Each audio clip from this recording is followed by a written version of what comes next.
Você está ouvindo o podcast Estudar Direito pelo Mundo. Neste podcast você aprenderá com Klaus como você pode alcançar o sonho de realizar seu mestrado em Direito fora do Brasil. Envie suas perguntas e depoimentos no Instagram @klauslau.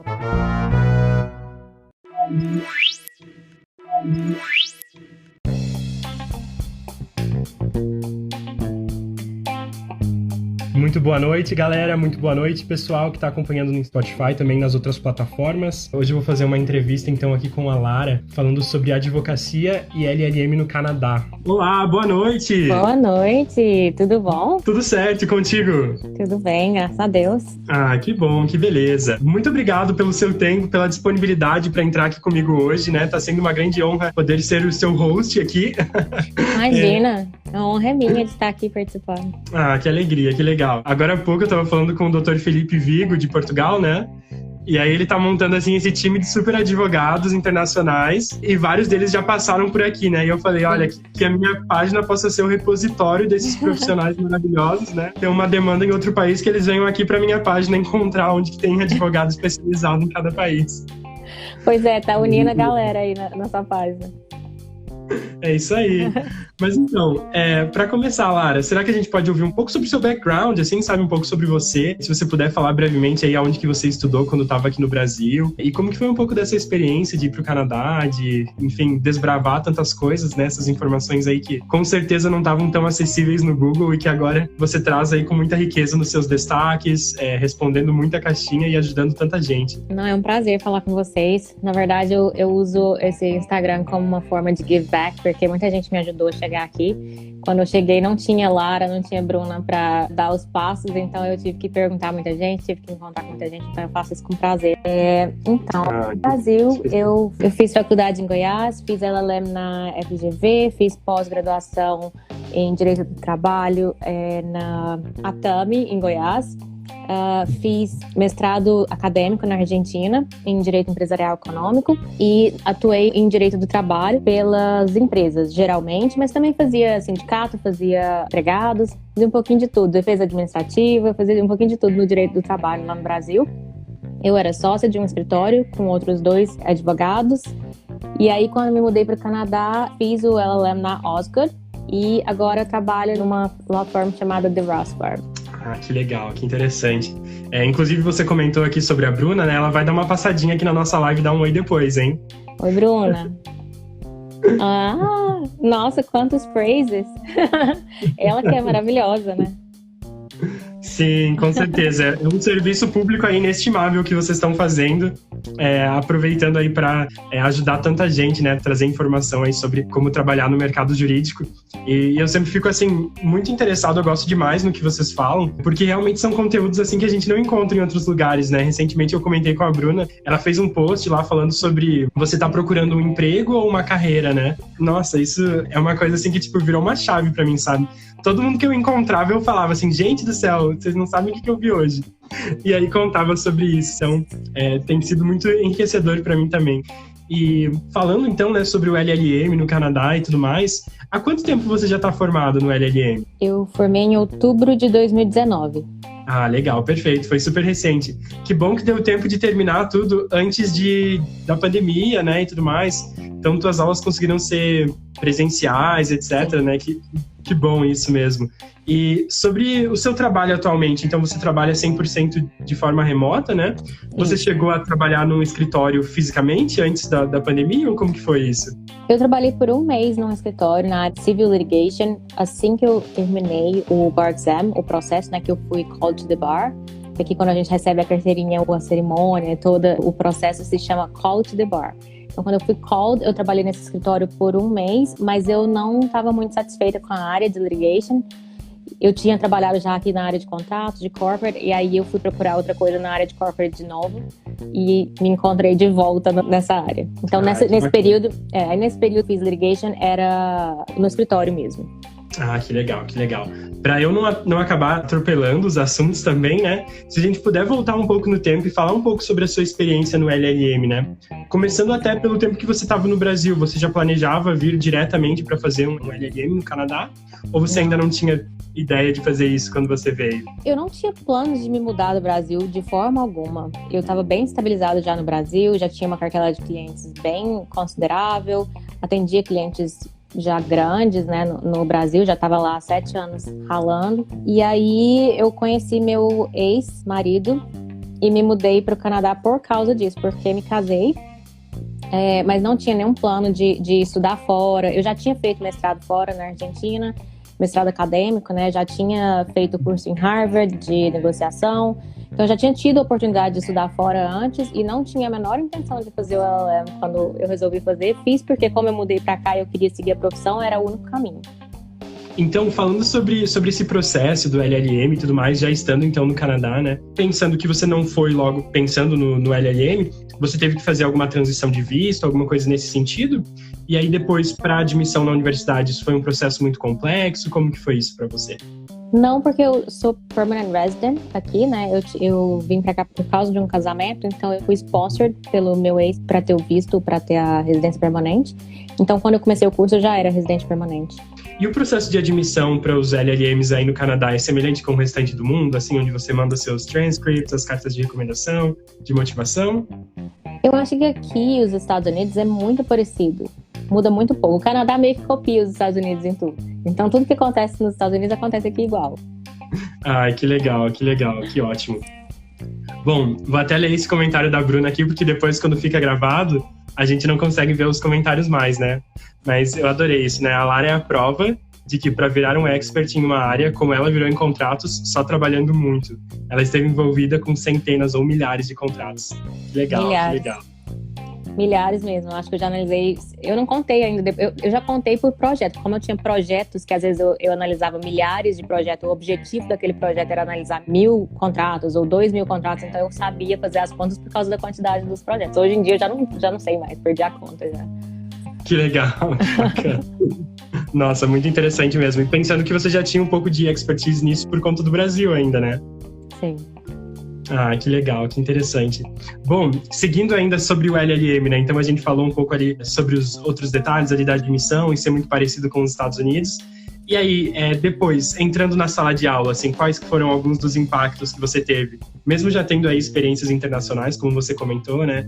Além de estudar no Brasil, estudou em Harvard, na Argentina também. Como que foram essas experiências para você também, assim, essas diferenças especiais? Eu acho que o mais marcante, a diferença mais marcante é o método socrático, que é muito diferente do que a gente está acostumado no Brasil, que você simplesmente lê o livro e repete, né, o que está escrito no livro. Que existe um debate, uma tentativa dos professores de fazer você pensar mais, ou ter um pensamento crítico mais apurado, né?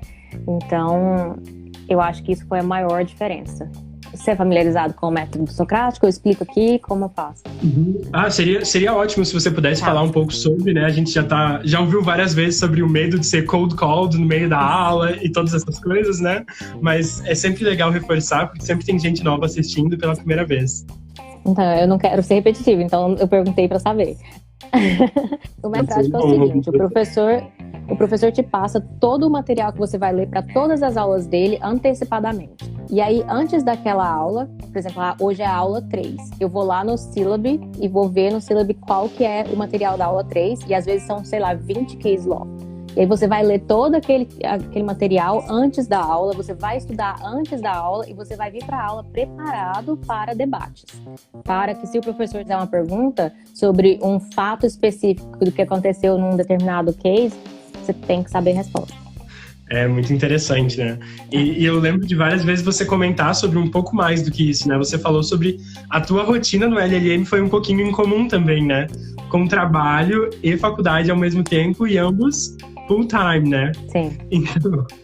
Então, fala um pouco mais sobre essa organização aí que você teve que fazer, sobre, enfim, essa determinação para conseguir, né, alcançar tudo e Olha, eu não recomendo pra ninguém. Porque eu tenho uma resistência muito alta a estresse e mesmo assim eu tive acompanhamento médico, eu tomei um antidepressivo bem fraquinho durante os 6 meses que eu fiz as aulas, porque eu fiz meu curso de 1 ano, eu fiz em 6 meses, na verdade. E trabalhando full time. Então foi muito puxado. Eu acordava entre 3 e 4 horas da manhã todos os dias, sem final de semana, sem descanso, e estudava nesse período das 3, 4 da manhã até umas 7 horas da manhã, mais ou menos, que era a única oportunidade que eu tinha de sentar na frente do livro, né? E aí, na minha commute do trabalho, casa para o trabalho, do trabalho para casa, do trabalho para a faculdade, eu ouvia o material, eu baixei aplicativos que chama Text to Speech, e aí eu colocava o PDF nesse aplicativo e ia ouvindo no trânsito, né, no metrô, ou então durante os meus breaks de trabalho. Eu não tive um lunchtime durante esse período. Todos os meus lunchtimes eu sentei na mesa e estudei. Então foi bem puxado, assim, foi uma rotina bem puxada. Era bem militar, meus horários eram todos calculados, assim, minuto a minuto. Eu não vi uma pessoa nesse período. Eu não respondi a mensagem das minhas amigas. A Ju, que mandou mensagem aqui, é uma das minhas melhores amigas, provavelmente. Eu sumi dela nesse período, de todas as minhas amigas nesse período. Minha mãe, às vezes eu demorava 4 dias para responder minha mãe. Mas depois que passaram esses 6 meses, que terminei as provas e tava com tudo completo já, né? Aí pronto, aí era só descansar. Descansar assim, né? Tinha o bar exam depois, mas... Ah, perfeito, que legal, que legal. E esse LLM que você fez, ele era non-thesis? Era opcional apresentar uma tese no final? Como que foi pra você? Era non-thesis. Como era só para cumprir os requisitos para revalidação, não tinha necessidade de ter tese. Mas tem um outro LLM que também cumpre os requisitos da revalidação, mas não cumpre todos os requisitos. Então você tem que fazer alguns requisitos extra direto, você challenge os exams no órgão, né, no NCA. E aí nesse outro LLM que também revalida algumas das matérias, né, aí esse outro tem a tese. Ah, perfeito, interessante. Para também contextualizar aqui, né, o bar, ele acontece por província? Como que funciona no Canadá? É por província. Perfeito. Então, se você é habilitado para praticar em Ontário, só aqui. Aí se você precisar fazer alguma coisa em outra província, você pode fazer, eu acho que, se não me engano, 100 horas em outra província, mas não mais que isso. E aí você tem que fazer o bar da outra província. Ah, perfeito, interessante. E falando sobre a admissão ao bar, geralmente com LLM é comum que você possa fazer essa admissão? Ou geralmente só JD? O que você teria para falar sobre isso? Então, para poder fazer o bar exam, você tem que fazer um LLM que englobe 8 matérias. Ou pelo menos 4 matérias, na verdade. Você tem que fazer pelo menos 4 matérias em faculdade canadense. E aí as outras 4 matérias você pode fazer a prova num órgão regulamentador aqui, que é o NCA. Mas um dos LLMs tem as 8 matérias e o outro tem as matérias que você pode escolher fazer pelo menos 4. Então você pode escolher uma dessas coisas. Se você não tem muita experiência, por exemplo, é bom que você faça esse outro de 4 matérias, porque você foca as matérias que você faz naquela área de atuação que você tem interesse em seguir depois. Fica mais direcionado. Por exemplo, se você quer fazer business, você pega todas as matérias de business e faz só essas 4 do NCA, né? Então você pode fazer o bar depois, desde que você faça um desses LLMs, que são só 4 universidades aqui do Canadá que oferecem e que são habilitados nesse órgão. E falando sobre isso, então, por exemplo, se eu estudei em Toronto, obrigatoriamente eu só posso fazer bar de Toronto ou eu consigo ainda em outros bars de outras províncias? Não, você pode estudar em outra província, desde que você faça o bar de uma província determinada. Aí você pode estudar na província que você quiser e fazer o bar na província que você quiser. Mas você só pode, depois de passar naquela província, você só pode atuar nela. Perfeito, fechou, sem mais dúvidas. E falando sobre LLM, né? Geralmente os requisitos são ter um JD ou ser um Foreign Trained Lawyer. Mesma coisa aí também? Você teve alguns colegas, talvez, que eram JDs canadenses? Sim. O JD é o curso regular aqui, né, de Direito. O LLM é uma exceção, não é a regra. Geralmente é para profissionais que, como a gente, já fizeram o bacharelado, né, em Direito.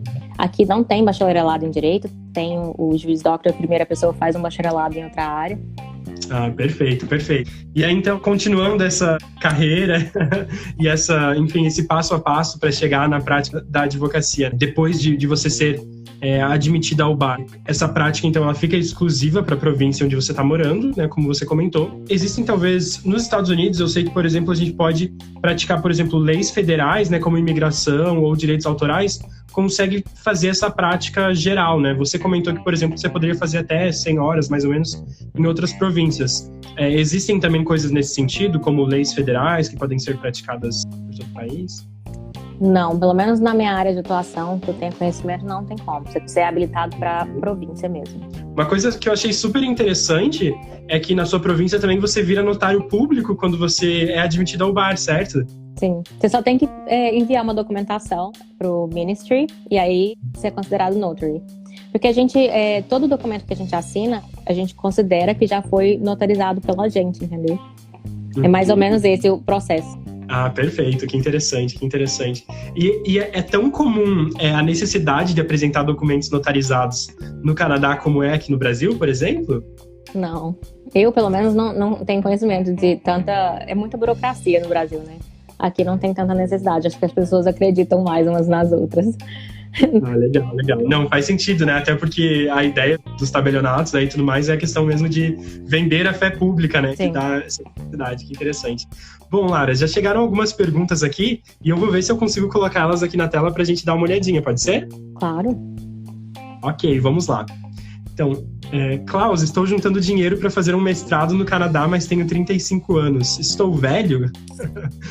De jeito nenhum. Inclusive, o pessoal aqui, quando faz direito, eles já estão mais velhos, né? Não é normal um advogado aqui ser novinho, igual eu, por exemplo, formei com 23 anos. Tinha acabado de completar 23 anos no Brasil e já era advogada. Aqui não é normal isso, porque as pessoas fazem um bacharelado antes, né? Então, um bacharelado de 4 anos e mais um curso de 3 anos de law school.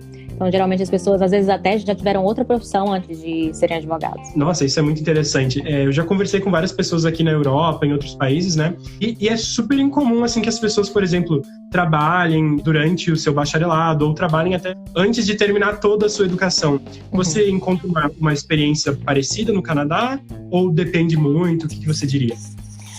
O pessoal do LLM, às vezes, trabalha, mas geralmente trabalha part-time. Mas do JD, não. JD é full-time, inclusive tem universidade que proíbe os estudantes de trabalharem, e aí tu forma todo mundo, ou a pessoa vem da família rica, ou ela tá com muita dívida, geralmente. Inclusive o student law é uma das maiores dívidas da América do Norte. Sim, faz sentido, faz sentido. Bom, continuando aqui, vou trazer mais algumas perguntas que saíram aqui, então.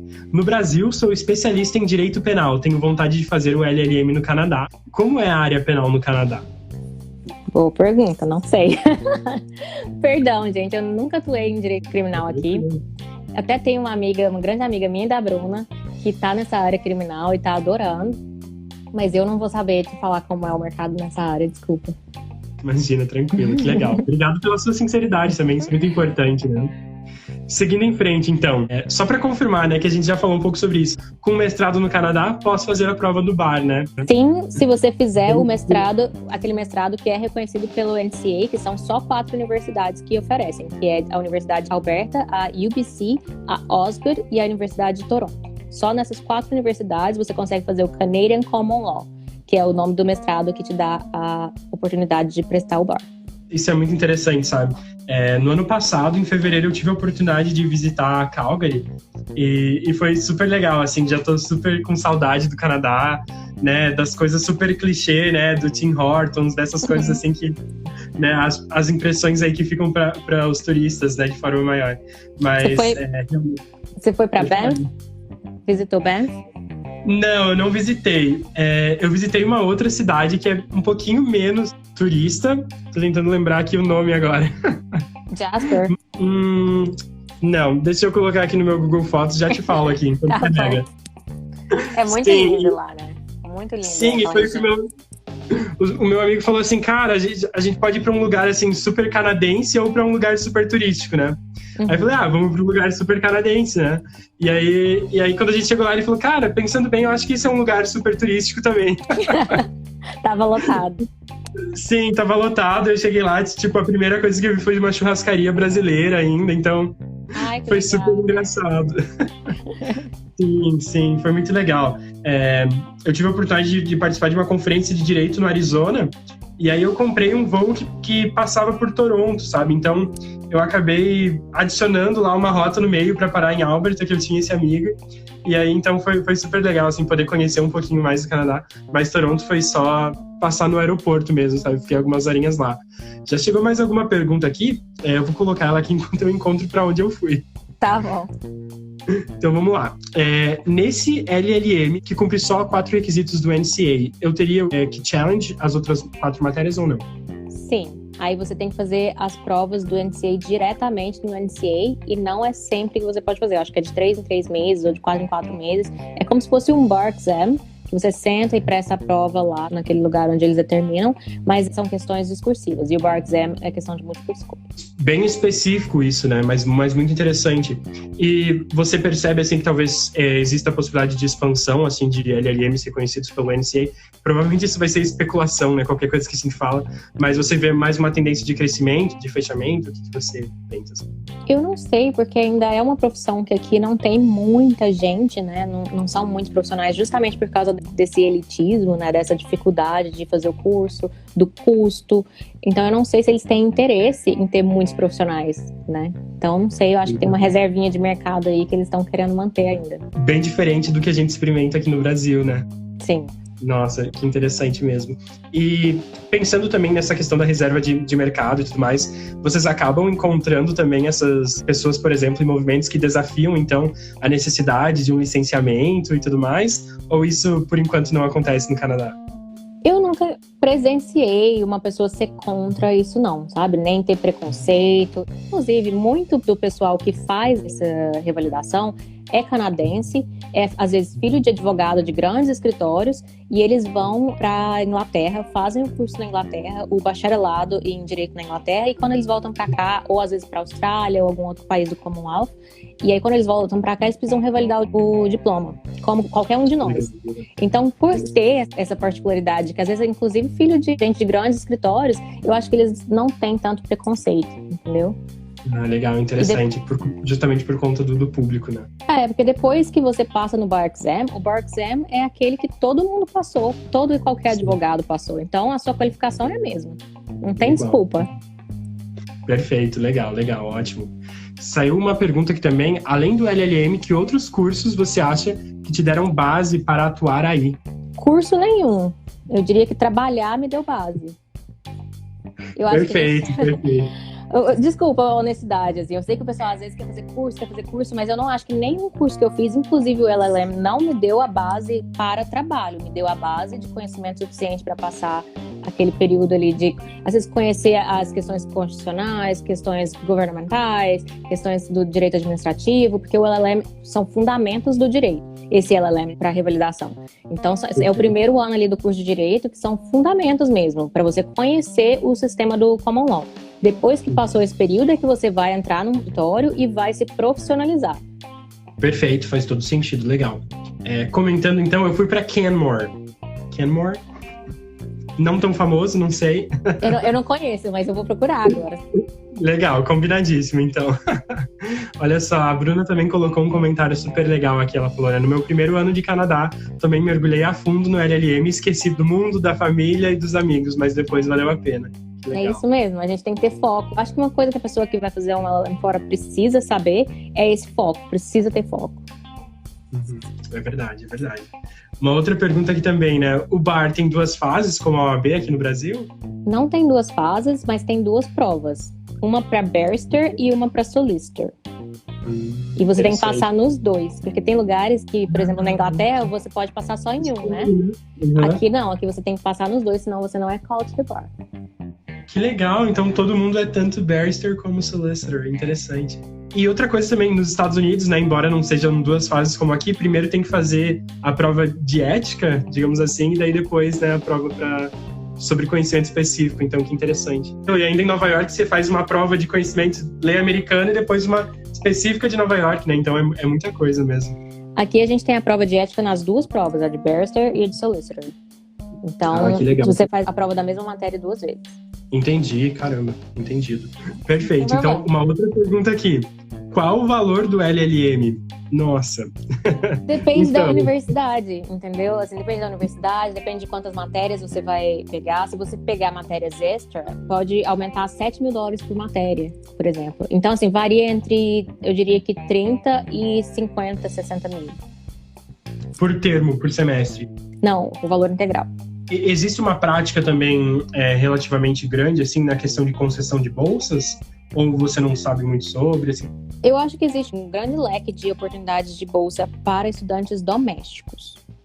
Para os estudantes internacionais, as universidades aqui ganham muito dinheiro com estudantes internacionais e eles não oferecem muita bolsa, não. Eu sei que praticamente todo mundo da minha turma ganhou um incentivozinho de, acho que $5.000 na época que eu fiz. Mas eu não sei se eles ainda fazem isso, se foi para todo mundo, para que tipo de estudante que eles estavam dando, mas era $5.000 para estudantes internacionais. Mais ou menos aí em dezembro do ano passado eu fiz uma entrevista também com alguém que estudou na Austrália e ele estava falando justamente sobre isso, né? Ele até falou sobre um share lá do PIB, né, da Austrália que vem justamente dos estudantes internacionais, né? Então é um mercado grande e muito lucrativo. É uma indústria de bilhões aqui. Com certeza. E tanto domesticamente quanto para estudantes internacionais, né? Se você considerar, por exemplo, como você falou, que o loan aí fazem parte da maioria das contas das pessoas. O estudante doméstico até que tem bastante incentivo. Por exemplo, eu recebi de um programa chamado OSAP, eu recebi $8.000 por ano de estudo. Como eu estudei só um ano, eu recebi um ano. Mas existem incentivos do governo para quem está estudando aqui. Apesar de ainda ser caro, o curso de Direito vai ser caro, não tem jeito. Existem outros cursos mais baratos, mas Direito não é o caro. Então, pra gente que tem que ficar sem trabalhar, aí complica mesmo. Sim, definitivamente, né? Se você está fazendo um LLM full-time, né, provavelmente não consiga trabalhar e ainda tem mais as limitações que provavelmente seu visto de estudante vai trazer, né, em relação a isso. Então, são vários pontos para levar em consideração, né? Eu vejo, por exemplo, na Europa e nos Estados Unidos, muito mais oportunidades de bolsa, né? Geralmente eu deixo vários alertas lá ligados para scholarships, para international students no LLM e realmente, dificilmente o Canadá dá algum alerta lá falando abrir uma bolsa, sabe? Então, geralmente, se tem alguma bolsa de pesquisa. Sim, eu acho que é porque muito daqui também, os estudantes aqui não fazem mestrado, né? Porque eles já fazem direto o doutorado. Então, bolsa de mestrado aqui eu acho difícil de conseguir por causa disso. Não é a prática do estudante aqui fazer mestrado, é a exceção que a gente que vem de fora faz. Legal, então vai do bacharelado direto pro PhD, é o mais comum. Não é PhD, é um JD, né? É um JD do advogado, perfeito. Isso, perfeito. É um doutorado profissional. Aí, se fosse o acadêmico, seria SJD. Aí, depois do JD, você faz o SJD, que é o acadêmico. Superior, né? Superior Juris Doctor. Ah, não, perfeito, legal. Desculpa, acabei pensando aí na academia como um todo, não diretamente no... E o JD aí dura 3 anos também? 3 anos também, isso mesmo. Legal, interessante. Eu acabo interagindo lá no LinkedIn com vários advogados canadenses que dão dicas aí pros 1Ls, 2Ls, então tem sempre sido uma troca bem interessante, assim, ver o que eles falam sobre Law School e tudo mais, e bem interessante. Pensando sobre JD, talvez uma informação que possivelmente você tenha, nos Estados Unidos a gente tem que fazer o LSAT, né, que seria depois da graduação, você ainda faz um teste para ver se você pode entrar no JD. No Canadá também você tem algum teste semelhante para poder também. O mesmo LSAT. Perfeito. Bom, como você falou, né? Muitas coisas acabam se repetindo. Sim, é bem parecido o sistema aqui, tanto de recrutamento quanto de estudos. Aqui é muito parecido com os Estados Unidos. Perfeito. Agora uma pergunta aí que a Lara, eu acho que responde diariamente nos stories, né?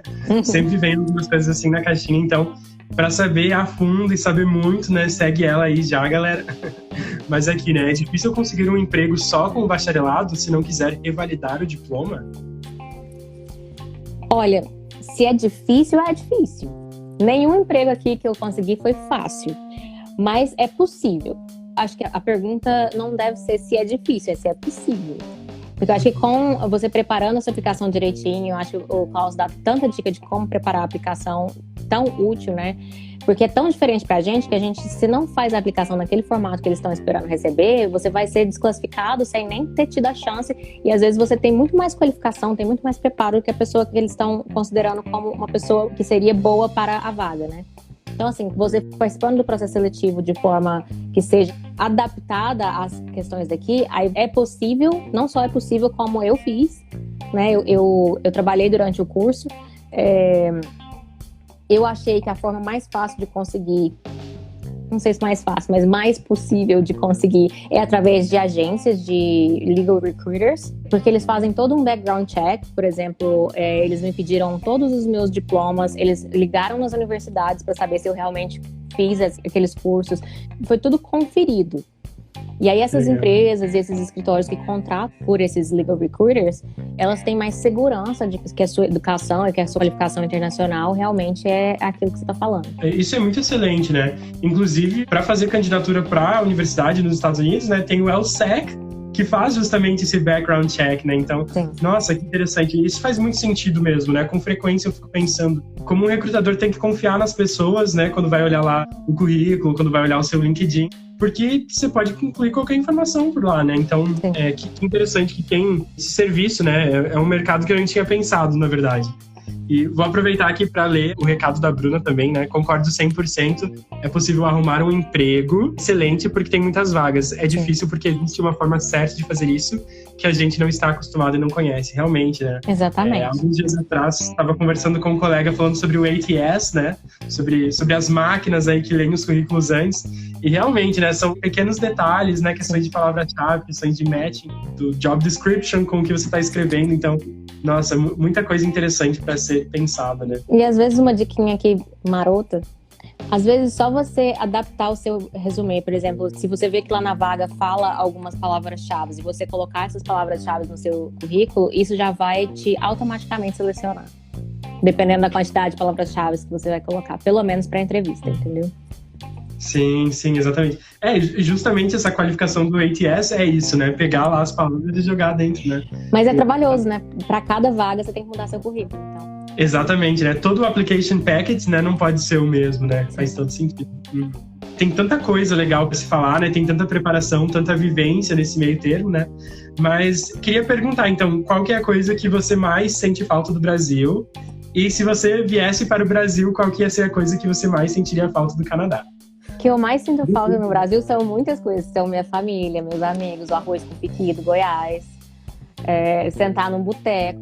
Sabe aquele boteco que tem mesa na calçada? Então, sim. Num dia que tá muito calor e tomar uma cervejinha gelada, comer uma picanha. Isso aí eu sinto muita falta. Aqui não tem muita essa informalidade. E eu acho que o que eu sentiria muita falta daqui é a organização da sociedade, sabe? As regrinhas de convivência que existem aqui, que quando você vai para outro país, até para os Estados Unidos, inclusive, que a gente considera que seja bem desenvolvido, às vezes você fica pensando, gente, que povo desorganizado, né? Que povo bárbaro, entre aspas, né? Mas assim, dá um contraste. Falta muito com licença, por favor e obrigado, né? E não é nem isso, tem regras que são não ditas, que são, por exemplo, andar do lado direito em qualquer lugar que você vai. Se você vai num supermercado aqui, as pessoas no supermercado, numa loja, elas andam do lado direito. Por quê? Porque se todo mundo tá andando do lado direito, você não dá de cara com ninguém. Então tem umas regrinhas, assim, sabe, de convivência, de sociedade, que aqui as coisas funcionam, porque as pessoas seguem essas regrinhas. Que legal, muito interessante, né? E que legal que você falou isso, né? Regras não ditas mesmo, né? Bom, Lara, para quem tá pensando em continuar seus estudos, né, e ter uma experiência no Canadá, mas não necessariamente para ficar para trabalhar aí, né, para ter uma experiência realmente internacional, para melhorar o inglês, para melhorar o currículo, você teria alguma recomendação específica? E claro, né, vamos falar, por exemplo, da área de contratos, já que tem tantas infinidades de opções, né, mas pensando talvez na sua área, né, se você soubesse o que você sabe hoje, né, e fosse lá, recém finalizou a faculdade e o sonho é o Canadá, o que fazer, o que você recomendaria? Pera, deixa eu ver se a gente pergunta. Meu sonho é vir para o Canadá, estudar e voltar para o Brasil. É isso? Se assim, ó, ficou a vida inteira querendo ir para o Canadá, por algum tempo, né? Queria aproveitar, então, essa oportunidade para estudar depois de ter terminado a graduação em Direito. Você estudaria só inglês? Você ia fazer algum curso voltado para Direito? O que você pensa? Inglês aqui eu não estudaria de jeito nenhum. Eu acho que o que eu já paguei de curso de inglês fora, dava para eu morar com um professor aí no Brasil e ele ficar 24 horas corrigindo meu inglês. E eu paguei sem querer, porque a universidade me aceitou com a condição de que eu fizesse um curso de inglês aqui. Então foi muito caro, porque foi um curso na universidade com professores da Osgood. foi tenso de pagar, viu? Não faria, não recomendo, sou traumatizada. Mas eu faria diretamente um mestrado, mas se eu fosse para fora para fazer um mestrado, eu acho que faria o mestrado acadêmico, porque eu acho que no Brasil a gente tem muito mestrado profissional como o da FGV, por exemplo, que eu fiz, que é já de qualidade, né, que acho que agregaria mais ter a experiência do mestrado acadêmico. Mas aí depende da pessoa também, depois voltar para o Brasil e conseguir revalidar isso com o MEC, né, tem toda uma complicação aí depois quando volta para o Brasil, é muito pessoal, mas eu faria o acadêmico se eu viesse. E aí, tem um nome específico para o mestrado acadêmico, ou você faria um mestrado acadêmico talvez mais voltado para o direito, ou ia ser tipo um MSc mesmo? Eu me esqueci o nome, mas tem um nome específico, desculpa. Eu posso até mandar aqui depois para você. É um mestrado acadêmico. Não é comum as pessoas fazerem aqui, como eu já disse, que não é comum fazerem mestrado. Até eu acho que, só mudando um pouquinho a questão, eu acho que eu faria um PhD aqui. Eu não faria um mestrado aqui.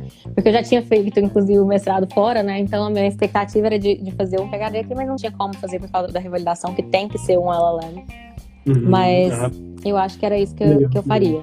Que legal. E no PhD provavelmente ia ter muito mais oportunidade de funding por causa da sua pesquisa, né? Então provavelmente conseguiria fazer um curso aí, talvez gratuito, talvez com muito menos tuition. PhD aqui eu sei que eles pagam muito bem para estudante. E tem pouca gente que tem interesse em fazer também. Olha aí, ó, uma oportunidade bem bacana, né, para quem quer seguir na academia. Sim. Bom, chegou mais uma perguntinha aqui, né? Quais são os empregos mais comuns na área jurídica do Canadá? É possível trabalhar no parlamento nessa área? Parlamento? É possível trabalhar com direito público, que são regulatory affairs. Geralmente a posição seria um manager ou um analista de regulatory affairs. E aí trabalharia em órgãos do governo ou em empresas que sejam reguladas, né? Indústrias reguladas, tipo de comunicação ou de maconha. Alguma área que seja regulada e que precise desse profissional que faz esse management de regulação.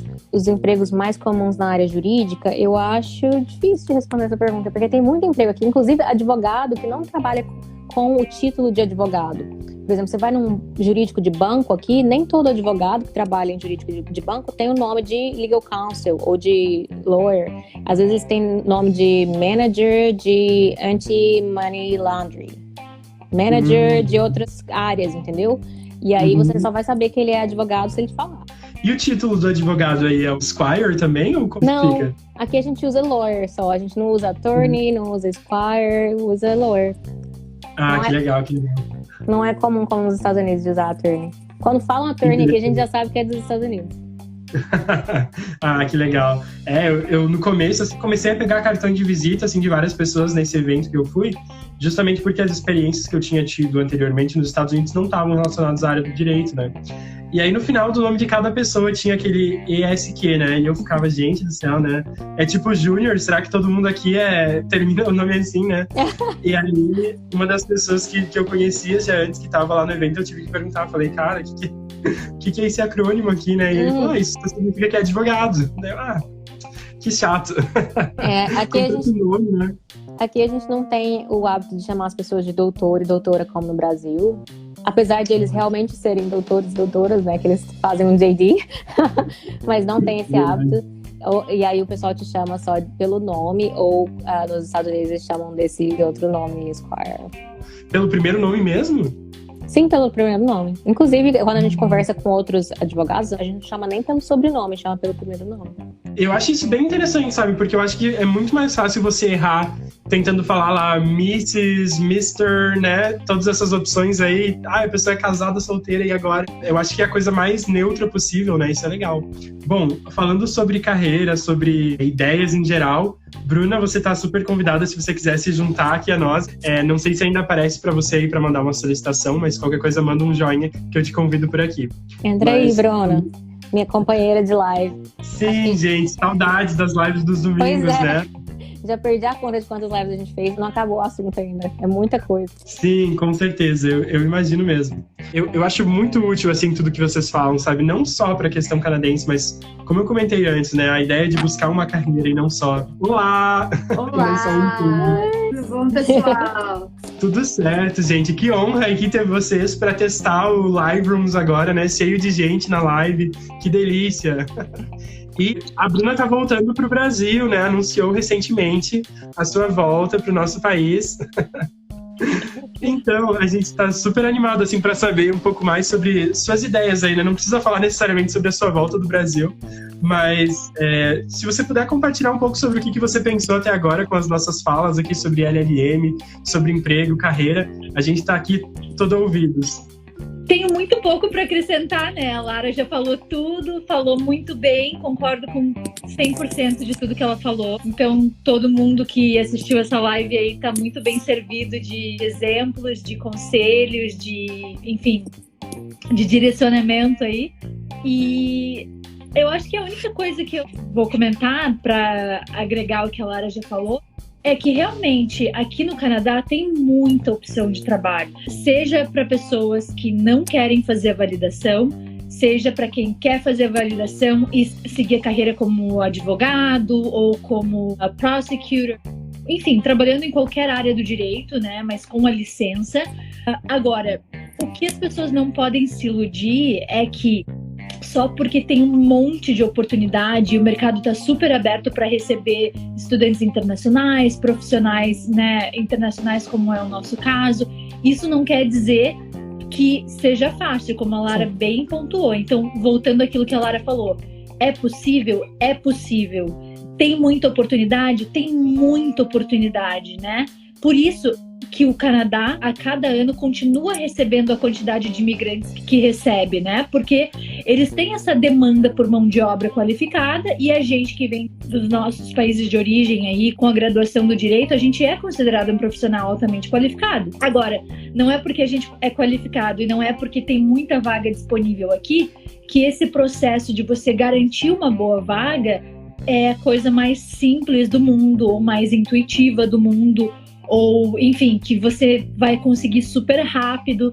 Infelizmente, essas garantias a gente não tem. Por quê? Porque demora um tempinho até a gente conseguir ter a compreensão de como o recrutamento funciona aqui, quais são as coisas que eles valorizam, quais são as coisas às quais eles estão prestando muita atenção dos candidatos. Porque, apesar de ter muita demanda, muita oportunidade, tem também muita competitividade, né? Então, esse é um comentário que eu queria fazer só para continuar encorajando todo mundo que está no Brasil e com esse desejo de vir para cá, de internacionalizar a carreira, ainda que seja para voltar para o Brasil depois, né? Vale muito a pena porque, de novo, isso enriquece muito o skill set de todo mundo, né? Então, seja para advogar aqui e fazer a carreira aqui permanentemente, ou seja para voltar para o Brasil, você não tem nada a perder fazendo isso que a gente fez. Só para complementar esse ponto, olhem a situação da Lara, por exemplo, e da Bruna Maronese, né? Você ter uma prática na advocacia 100% digital, poder trabalhar de qualquer lugar do mundo. Eu tô podendo fazer isso agora excepcionalmente por causa da pandemia, né? O que é muito curioso. Agora eu vou ficar aí monitorando e ansiosa para saber se a pandemia, no final das contas, mudou esse cenário de forma permanente, né? Ou se as coisas de fato vão voltar ao normal mais cedo ou mais tarde, né? Se voltarem, aí eu vou voltar para o Canadá e tá tudo certo. Mas enquanto isso não acontecer, enquanto o trabalho remoto continuar sendo a regra, então aí eu acho que todo mundo tem mais um motivo ainda, né, para insistir nessa ideia de estudar fora, de se qualificar mais e mais e mais, porque ruim receber em dólar não é, né? Não. Então, esse é o comentário que eu queria fazer com relação às oportunidades e para que todo mundo continue bem animado aí no sentido de perseguir esse sonho aí.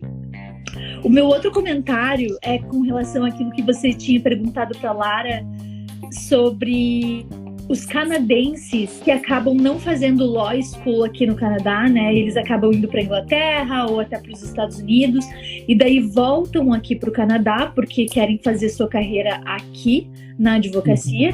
E ao retornarem para o Canadá, eles se veem na mesma situação que nós, que fizemos law school, por exemplo, no Brasil. A única diferença é que estudantes canadenses que não conseguem entrar na law school aqui para a Inglaterra ou para os Estados Unidos, porque eles fazem law school em países de common law, eles têm menos requisitos para cumprir. Então, especificamente, a gente que vem de país de civil law, né, Brasil, Argentina, e esses outros lugares, né, China, Índia, todos esses lugares de civil law, nós temos, na maioria das vezes, acho que é a regra geral, na verdade, o total de 8 requisitos para cumprir, para validação, né?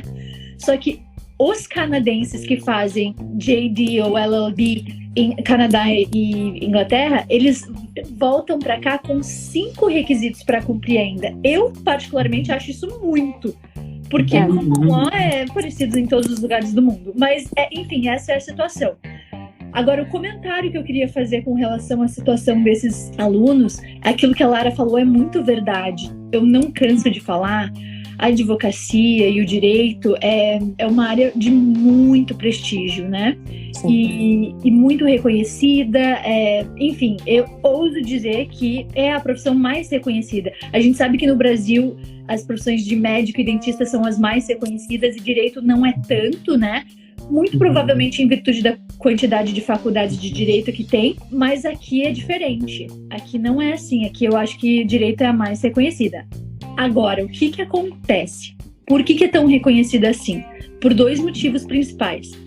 É muito difícil entrar e, uma vez que você entra, é muito caro. É muito caro você pagar um curso de JD, tá? E onde que eu quero chegar com esses comentários? Com relação ao quão difícil é. Eu tenho vários colegas nos escritórios onde eu já trabalhei e agora trabalho, que eles são pessoas jovens como nós, assim. E eles acabaram seguindo a carreira, tendo uma profissão dentro do direito, mas na parte administrativa. Ou seja, como law clerk, como legal assistant ou como paralegal, tá? E o que acontece? Essas pessoas que são jovens como nós, mas acabaram seguindo essa carreira, vamos dizer assim, essa profissão, optaram por essa profissão, não é necessariamente porque eles escolheram, sabe? É porque eles não conseguiram entrar para a law school. E isso é uma frustração enorme para eles, sabe? Então, assim, ó, eu tive pelo menos 4 pessoas nos escritórios que eu trabalhei e trabalho que viraram meus amigos e amigas pessoais, assim, e que chegaram a chorar para mim, chorar mesmo, lágrimas, eu não tô exagerando.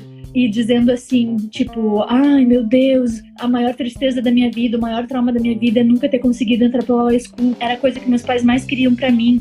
Eu já escrevi o LSAT, que é tipo vestibular, né? Umas 4, 5 vezes e não consegui passar. Ai, será que eu tento de novo esse ano? E sabe, tipo, e elas vêm pedir minha opinião, assim, ai, será que vale a pena eu tentar de novo? E eles lá com seus 28, 29, 30, 35 anos pensando nisso. Né, sobre será que eu tento mais uma vez? Será que eu não tento e me contento com o que eu tenho? Então, o que acontece? É verdade aquilo que a Lara comentou, né? De que uma vez que você volta pra cá, faz a validação e passa no bar, é isso que vale. É isso que coloca todo mundo em pé de igualdade.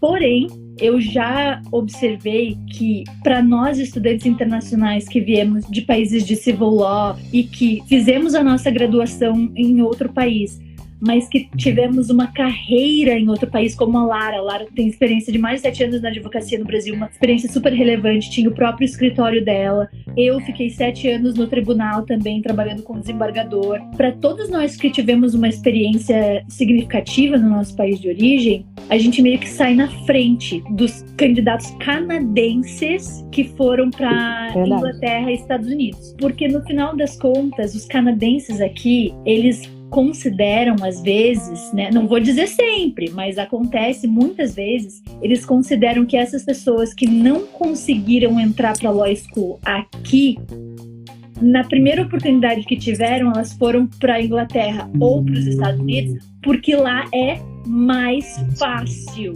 É como se fosse uma segunda classe de profissional. Exatamente. Então eles veem isso como um atalho. Entendem? Então eu quero dizer com isso, o estudante canadense, né, que é super novinho, foi lá, fez o vestibular, que é o LSAT, fez a primeira tentativa, não deu, fez a segunda tentativa, não deu, e aí foi lá e descambou para os Estados Unidos ou para a Inglaterra para fazer lá porque lá era mais fácil. Isso não vai pegar muito bem na história dele, sabe? Sim. E essa situação é bem diferente da nossa, que com uma carreira super estabelecida no nosso país de origem, a gente teve a coragem, investiu o dinheiro para vir para cá, para começar tudo do zero, entendeu? Então existe uma grande diferença de como essas duas coisas são vistas. O cara que eu queria fazer. Eu quero fazer um parêntese aqui no que você está falando, só porque depende também da expectativa da pessoa. Porque, por exemplo, se ela sabe que ela já está nessa condição mais piorzinha, né?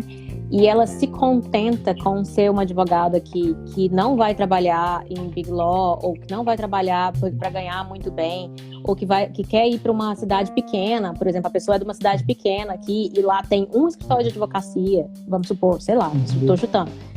Sim. Essa pessoa ainda assim é um advogado. Com certeza. Daqui 10 anos ninguém vai saber onde ela formou. Exatamente. Ela vai ter aquele mesmo status de advogado que todo mundo teria. Então tudo isso depende muito de situação pessoal, como a Bruna falou no começo. O que a pessoa espera da profissão também? Ela tem consciência de onde ela está entrando no mercado, entendeu? Exatamente.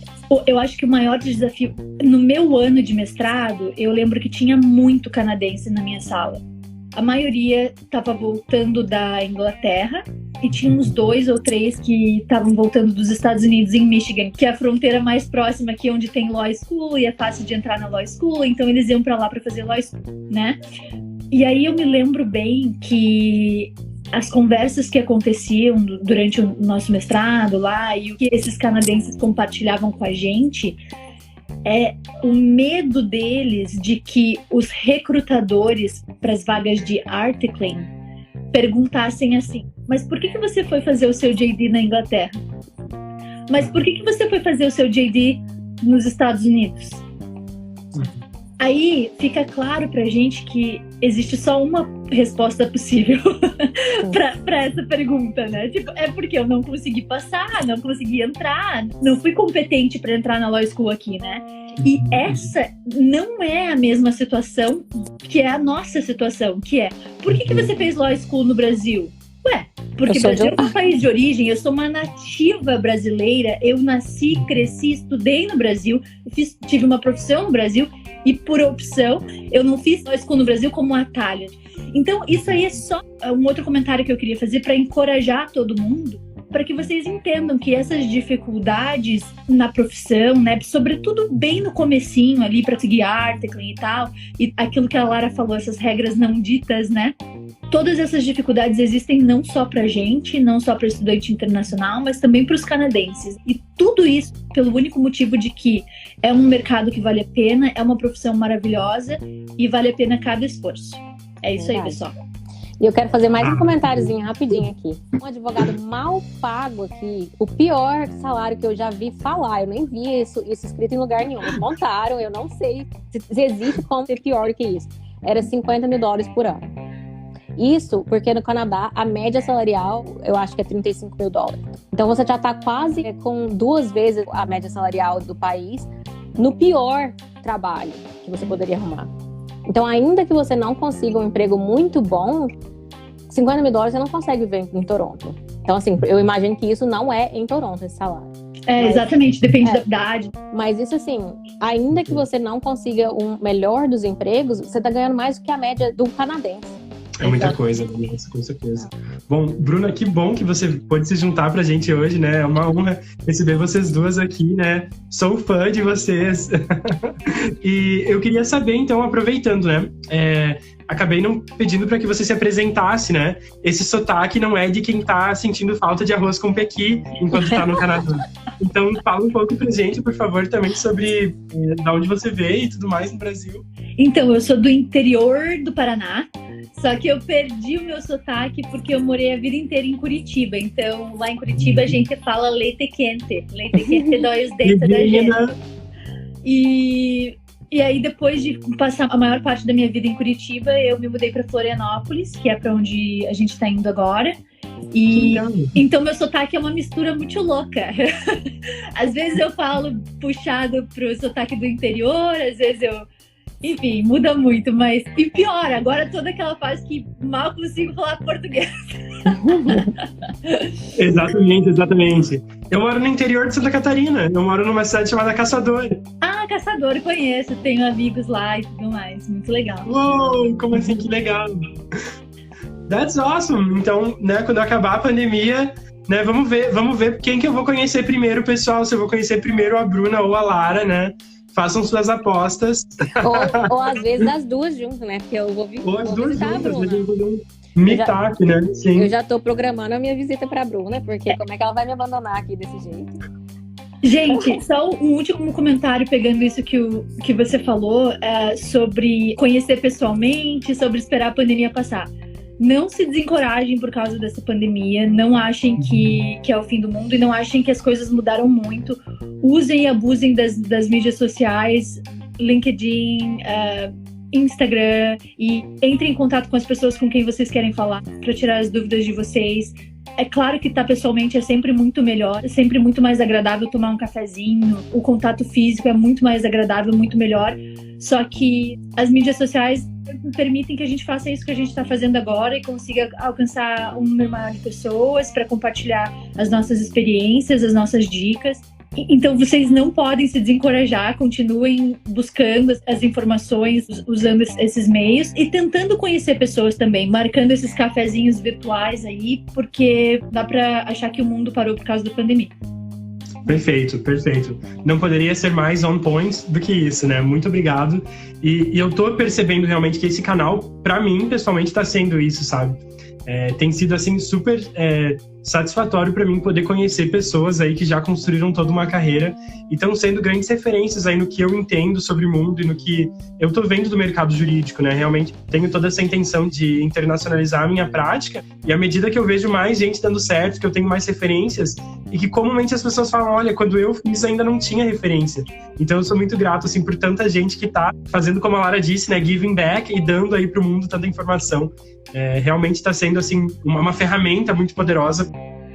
Então, realmente mesmo queria voltar para esse final, né, na finaleira aqui da live, na saideira, para agradecer mesmo pelo seu tempo, agradecer o pessoal que também ficou aqui com a gente até agora, agradecer a Bruna pelos comentários aí também, sempre, né, muito valiosos e muito on point, né, em tudo que ela fala. Né? Não poderia ser mais cirúrgico, como dizem, né? Adorei. Obrigada pelo convite, por me permitir me intrometer aqui na live de vocês. E foi muito legal dar uma luzinha e ver todo mundo aí. Obrigada. Obrigado demais pelo conteúdo, hein? E queria também pedir, se você puder, dar algumas palavras aí de motivação finais também, para encerrar. Obrigada você por me convidar. Eu fico sempre muito honrada quando me convidam para falar sobre isso. Porque eu já falo muito no meu Instagram, né? Eu já respondo perguntas lá quase todo dia. Então, quando me convidam para falar no canal de vocês, eu fico sempre muito honrada de participar. E eu acho que a maior motivação de quem tem essa oportunidade de estudar fora não é a remuneração. Porque muitas vezes as pessoas me perguntam sobre salário, sobre remuneração e tem uma preocupação muito financeira com o resultado do trabalho.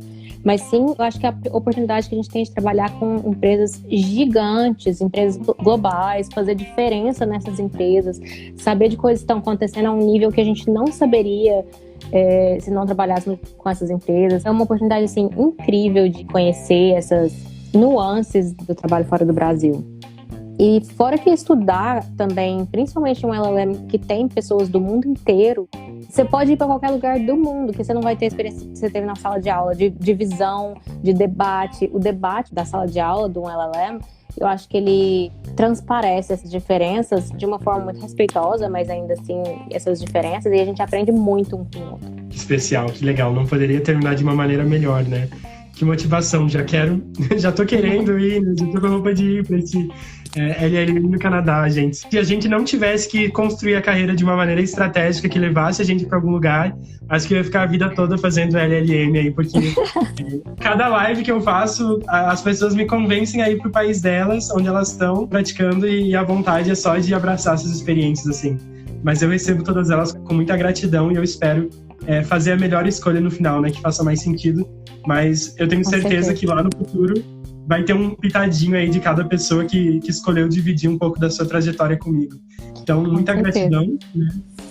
E estamos aí, né? Qualquer coisa que a gente possa ajudar aqui do Brasil também, estamos super à disposição. Como eu comentei contigo, né? Me inscrevi para um intercâmbio na Universidade de Concórdia, University of Edmonton, em Alberta. Então, quem sabe eu passo aí por Toronto também para dar um oi. Se Deus quiser. Já tô com o pão de queijo aqui, ó, preparado. É só chegar. Perfeito, combinado, hein? Não vejo a hora, então. Muito obrigado. Tchau, gente. Tchau, galera.